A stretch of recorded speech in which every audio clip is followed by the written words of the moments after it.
So surveillance pricing needs to be illegal.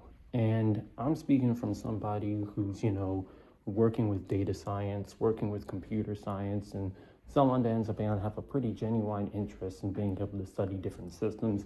And I can be able to say there's nothing that these companies using as an excuse for the existence of this type of stuff that ends up in any way or should be in any way illegal. But I also wanted to be able to clear up some myths regarding around surveillance pricing because it kind of seems like there's a little bit of it out there. Number one is that surveillance pricing is not the same as dynamic pricing. See, dynamic pricing ends up being able to have goods or services have their prices change based around market conditions, right? So anything from tariffs to labor costs to supply chain shortages to shipping fees or delays. All those end up being able to get factored into pricing. But the difference between dynamic pricing and surveillance pricing is that surveillance pricing is individualized, meaning that it only ends up being able to affect certain consumers of certain demographics. So a good rule of thumb to be able to know is that for dynamic pricing, everything gets expensive for everyone. But with surveillance pricing, certain things end up being able to get more expensive for certain people. So it's a lot more targeted. Number two is on the fact that, surveillance pricing or the type of mechanisms for it has been around for a while. Prior to this, something similar to it called targeted advertising is something that, companies have been using for over a decade at this point. And that's basically taking the same type of information that they're using for surveillance pricing and they're using it to be able to recommend goods and services to you rather than just being able to change the prices on stuff. So one of the most famous stories of this came for a pregnant woman who didn't even know she was pregnant until she was being able to get certain foods and purchases and stuff over on a store. And then on that online store, they recommended her to be able to get certain products and stuff for people who were pregnant. And she ends up being able to figure out, oh, wow, hang on a minute. How did they figure out that I was pregnant? And it turns out the algorithms that they use to be able to study her transaction history, study her purchases, even possibly being able to study certain things on her device, whether it be location data or IP addresses or whichever, were used so that they could be able to determine on whether or not she was pregnant. And that's crazy to me. But the one justification that they did have for targeted advertising is that it was just being used to recommend stuff to people. It was still dystopian. It was still massively dangerous because now you have these algorithms that are trying to be able to predict people's identities, basically profiling people. But the one justification that they were trying to be able to push for it is, we're only just recommending stuff with people. We're having more personalized content being sent to people so we'll be able to better help them with shopping. The same ways like how they end up being able to justify AI by saying you're going to be able to create more personalized experiences by helping people being able to figure out or look up stuff based around their searches or based around their types of questions that they ask them. So they use personalization as an excuse for surveillance. But surveillance pricing, out of all the other different types of, dystopic ways that you could be able to use people's personal information, I don't think can be able to last at all. Mainly just because of how openly destructive it really is. Because now there's no longer with any other different type of, any type of pretense that they're using this for anything productive. They're mainly just using this just to be able to make things more expensive for certain people. They're effectively just cheapskating people at this point. And they're doing it through either two ways. One is through either taking their personal information directly, whether it be through getting data brokers or hackers so that they can be able to get information either off of their phone or either off of protected databases so that they can be able to find more personal information about who someone is or what they do or whatever. So they know about like what location that your house is, or where you're going to be able to go and pick up your daughter from school, or what kind of job that you have, or what your medical history is. And the other is through predictive algorithms. And predictive algorithms' goal is to basically be able to take pre-existing information and try to be able to guess who you are or profile you based around the information that they only have available to them, which is a lot more, probably even more destructive, because famously, sometimes these predictive algorithms can be pretty good, but they can also be really bad. You know, you hear some stories about people being falsely accused or arrested for crimes because an AI ended up profiling them to be able to match that of a criminal or someone who ended up to commit a crime. Yeah, that's basically the same thing. They're basically taking these algorithms and they're trying to be able to use it to be able to guess who people are, and even worse, trying to be able to guess their behavior through a variety of other different data points and through multiple different interactive systems that they're using so that they can be able to figure out who someone is and what they do over on a daily basis. This also ends up being sort of a thing that's used with like in a legal sense, because I'm guessing that one of the arguments that they're using for these systems is that they're not technically stealing any private or personal information. And they might be right. They could be using public records. They could be able to use contracts or whatever for being able to get data over on specific, cell towers or specific open databases and stuff like that, that they have all legal rights to be able to go in and access. And they just use the predictive algorithms hired by some other company or whatever to be able to try and find a way to profile people based around that. So under that sense, they're not technically taking private data, they're taking public data and are trying to be able to link it up with a bunch of other different data points to be able to match out who someone is or where they live. And if you end up having enough investment within those companies, then those types of systems can be scary accurate. Or it ends up being able to go in the opposite extreme. It ends up becoming very inaccurate, and it'll end up being able to lead to false resolutions. So the real destructive power of this is on the fact that, like, how do you able to regulate stuff like this? And my honestly saying is that, just take out the whole system, in my opinion, because it's basically the equivalent of either you're going to be able to either blatantly stalk my daughter, or you stalk everyone else until you end up being able to, through process of elimination, find out where, like, my daughter is, and then being able to go and find her. So in those cases, on one hand, with just stealing private information, only one person gets screwed. But with, something like predictive algorithms, depending on what kind of databases they get access to or what kind of services they hire, now everyone gets screwed. And that ends up being pretty destructive. And other factors they end up being able to use are things like willingness to pay, which I'm guessing ends up being a reference over to the equilibrium price. It's something that they end up being able to use within like the simplest supply-demand charts, where, this is how much the supplier is willing to be able to sell, and this is how much the consumer is willing to buy, right?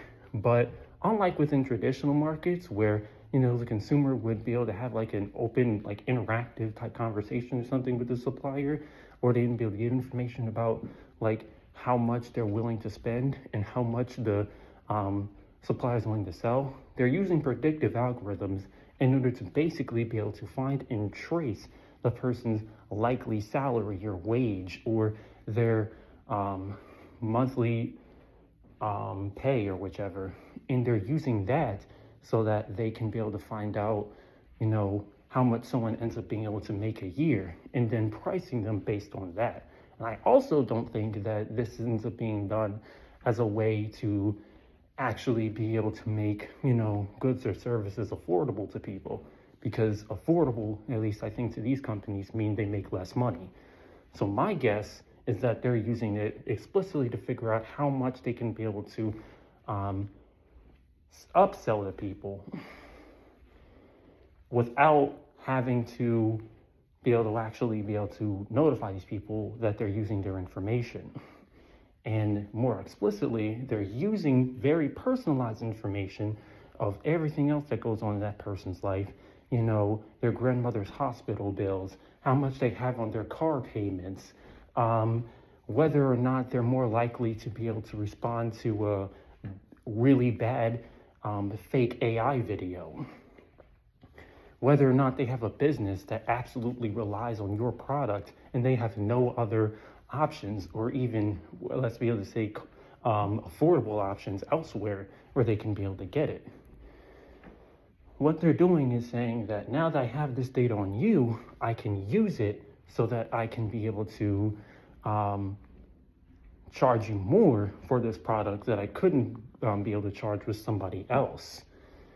And this is where the discrimination aspect comes into play, because, you know, unlike other traditional, you know, loyalty or rewards programs, you know, where across the board you end up being able to get upfront about knowing how a store is going to be able to charge you based around you being a member or being able to sign up for this program. You know, they're doing it over on stuff that you have no idea what kind of data they're using to make these prices. And it also, the thing that ends up being able to make surveillance prices attractive to a lot of these companies might be the very thing that's starting to be able to take them over, or might be able to take them down, mainly because of the fact that if more than two people with roughly everything else similar with one another just share their iPhones and see what prices they're paying for the same product, the whole scam ends up being exposed. You know, the whole reason people like me are talking about it and a bunch of other people are talking about it is mainly because of the fact that they just ended up being able to expose themselves from a bunch of different press releases to other different YouTube videos to even federal action starting to be able to get, or state action, I should say, that's getting into play, that's revealing this stuff more and more to the public. So the more people know about this, the more they're obviously going to be against it, because I don't like having my data being stolen in the first place, and B, I don't like it being used for the sole purpose of being able to have some store charge me extra for some damn spam. So this kind of, to me, feels less and less like some type of, you know, surveillance pricing mechanism, sort of like something of like some new malware that just ended up being able to release over on some multi-million-dollar conglomerate or corporation or whatever. Like, they can only use this so much before someone finds a patch to it. And I feel like this kind of ends up having a similar effect on for consumers. You can only be able to get away with discriminately charging people different prices for so long, up until the point where they start to be able to catch on to it. Or before they start to ask questions like, hey, what kind of data are you actually using to be able to determine these prices? Or, hey, is this even legal to be able to do? Or, hey, seriously, how did you know that I ended up becoming pregnant? You know, the irony of being able to use things like surveillance and algorithms and all this stuff like that is that they're mainly secretive. You know, you don't want to be able to have the people that you're spying on actually figure out that you're spying on them. And an easy way to be able to figure this out with surveillance pricing is, hey, I'm going to be able to use something that otherwise you specifically would be able to know in order to be able to charge you higher prices. And once people start asking those questions, then suddenly the whole system is starting to unravel. And here's even the crazier part about all of this nonsense. You know, using customer information in order to improve your business on a surface level is not a bad thing. Like, knowing about your customers, or at least knowing about how you can be able to provide a better services to your customer, and is like things that businesses have been doing since forever. And I even take the restaurant business, for example, something that almost pretty much relies over on customer recommendations in order for them to be able to stay afloat. You know, customers will basically be able to order something really specific, and if the business wants to keep that customer, they'll try to be able to provide it to them. Furthermore, and this ends up being able to get really crazy up at scale when you end up being able to have more higher end restaurants being able to charge people for certain stuff, or other customers, whatever, will try to order something really specific to their taste palettes, so that the restaurants will have to be able to go in and be able to serve them. Now, there's a lot of variation. You'll have a lot of terrible customers. You'll end up having a lot of unsafe restaurants that will basically be able to put in that are unsanitary, have huge amount of problems with, hygiene and stuff like that. Some will just be scummy and upsell customers and whatnot. But at the end of the day, certain businesses can and will be able to help out their customers, or especially for small businesses that end up making much, much less money than like major conglomerates or whatever. They will try to be able to provide good customer service so that they can be able to A, make sure they can keep getting their money, and B, so that they can be able to help improve their business. But what surveillance pricing is doing is something very different.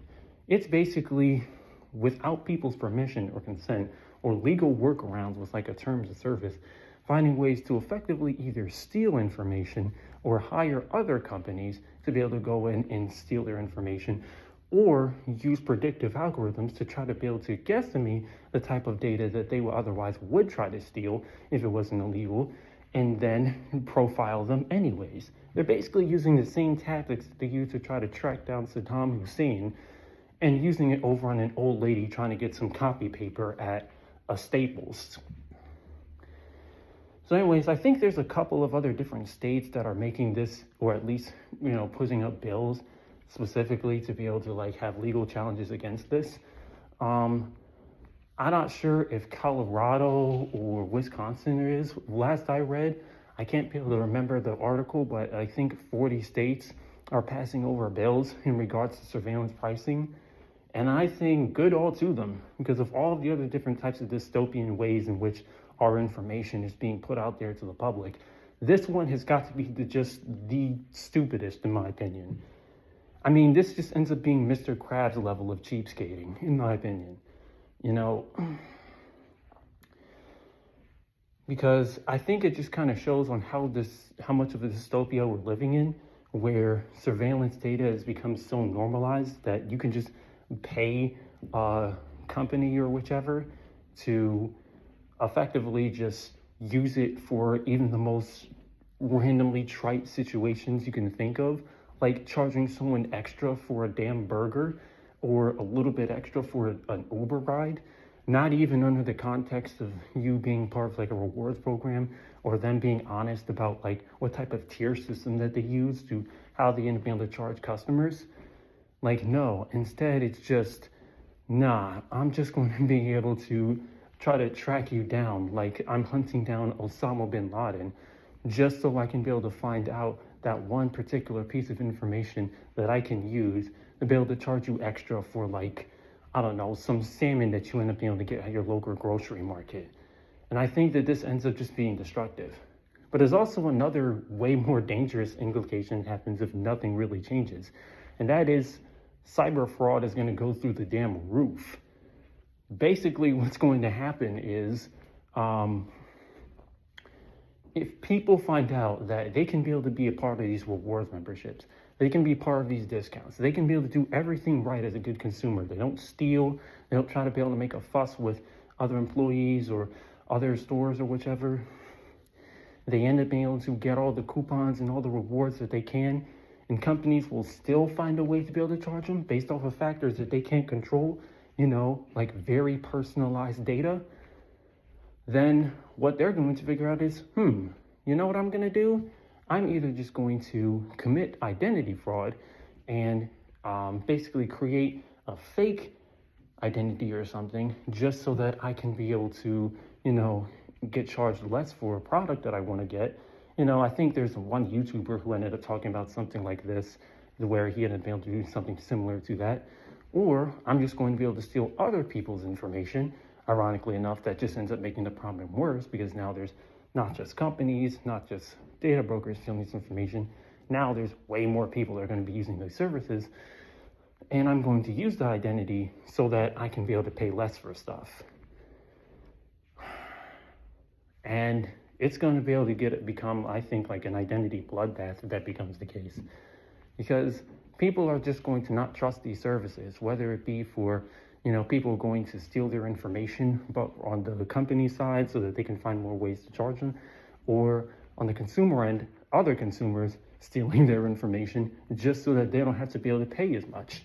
When identity ends up becoming the benchmark for why certain goods end up being more expensive than others in this economy, then more people are going to find more ways to be able to steal that information. There's a reason as to why they say that data ends up becoming more valuable than oil, is because the more you get, the more valuable it becomes for what you can be able to use and abuse it for. So anyways, I hope that there's real legal action being taken against these companies that are doing stuff like this. I'm not saying that it's going to be able to immediately say, oh yeah, all of our data just no longer exists. These data brokers are going to be powerless and we're all going to go back to the world where people end up being able to respect their privacy. They're not. We just now end up having a specific case where they can't use this information for. And honestly, if it means that we can be able to afford to be able to pay for our own groceries, then I say, do it. Get rid of it. We don't have to be able to go to like giant super levels of AI or predictive technology just so that we can be able to find some way for us to be able to, for a company to be able to, cop an extra buck